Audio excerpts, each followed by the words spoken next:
একটি ছোট্ট গ্রামে থাকত রাহিম নামে এক ছেলে।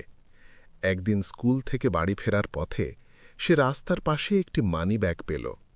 খুলে দেখে সেখানে অনেক টাকা আর একজন বৃদ্ধ লোকের পরিচয়পত্র আছে। রাহিমের বন্ধু বলল, চলো টাকাগুলো ভাগ করে নি। কিন্তু রাহিম বলল, না, এটা আমাদের নয়, যার জিনিস তাকে ফিরিয়ে দিতে হবে। পরিচয়পত্রের ঠিকানা দেখে রাহিম সেই বৃদ্ধের বাড়িতে গেল।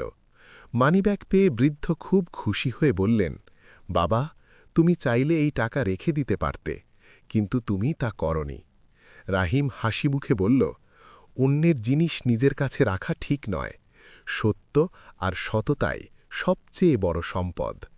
সেদিন পুরো গ্রাম রাহিমের সততার জন্য তাকে সম্মান করেছিল, কারণ সত্যিকারের বড় মানুষ সেই যে লোভের মাঝেও সৎ থাকতে পারে।